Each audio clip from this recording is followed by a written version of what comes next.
Hey everybody, it's the Geek Father here with another review. Today we are reviewing the Ultimate Spider-Man from the Build-A-Figure Space Venom Wave. Sorry, mind fart there. And so I'm was happy to get this figure. Actually, I would say Ultimate Spider-Man is really what got me back into comic books. The comics, not the TV show. I'm not a big fan of the TV show. But when Brian Michael Bendis did it a couple years ago, it really made me fall in love with the character again.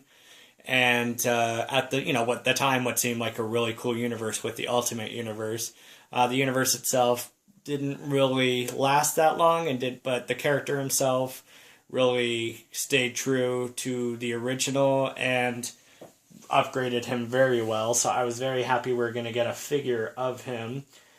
And also we get this new teenage boy body mold, which I do like. And it's very posable. And, I think it's as revolutionary as the Pizza Spider one for Spider-Man. It's cool to finally just get a teenage Spider-Man in general, since that's how he started out. So yeah, anyway, let's go ahead and take a look at some of these accessories. So he comes with a couple different pairs of hands. He comes, of course, with these open hands that he has on right now. And he also comes with a closed-fisted hand. And he comes with, of course, the web hand, like most other ones. And just like all the other ones, you could take this out of here. And I will say, something I do need to show. Oh, man. Yeah, like that's what I meant to show. They stay in there very tight compared to some of the other ones. And as you can see, it's a little bit longer going in. So if we put this one in,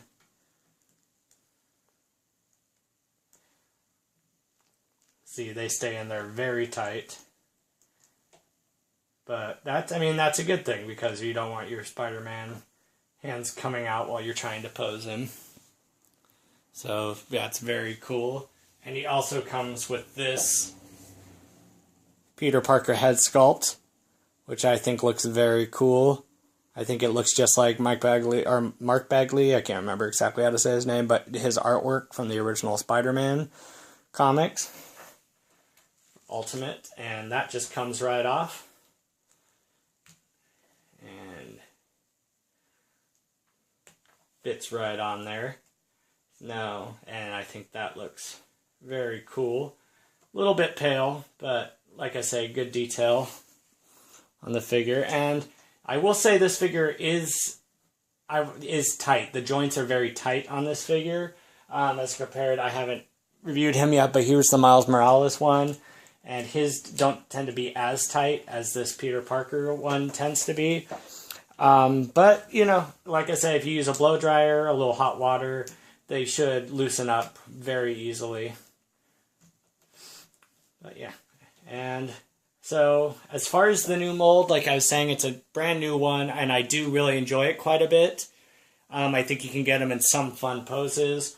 The thing I don't like is I don't really like when the joints show in the crotch area right there. Sorry to show that, but that I'm not a big fan of, but it does allow you to get him in more moves as far as doing splits, which I have trouble getting the Pizza Spider-Man one into doing. So, that I think is a major plus with the figure. And as far as articulation goes, you can move the head up about that far and that down, so you can look up very good and down pretty good. And of course it's on a ball head, so he does spread like that.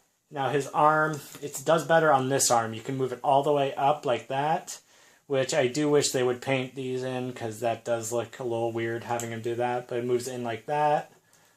His elbows move in as far as that goes. And they are double jointed, which is awesome. I wish they would do more of that with Hasbro, especially with the characters who are supposed to be more posable. And you can move his wrist really well, circles well, goes up and down. Has an ab crunch that goes all the way back like that, and goes all the way forward like that. And his legs go, like I showed before, go up very far. And because of those extra things right there, you can get him to do splits. And he has double jointed knees, rotation at the calf, and he also has rotation right here. And then he has ankle pivot and it goes up and down as far as his foot goes. And so comparing him here to Pizza Spider-Man, so you could see the difference in size there between the teenage and the older one.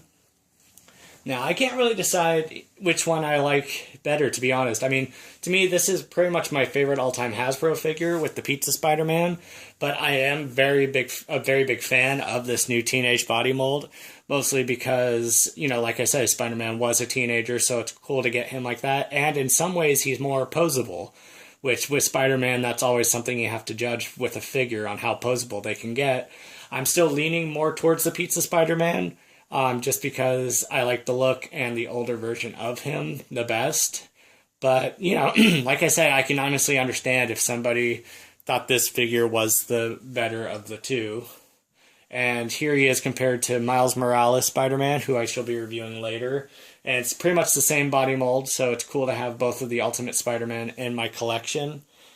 But yeah, and so that's my review of the figure. And if you have any questions, leave them in the comments, or if you have anything to say, if you're so inclined, leave a comment.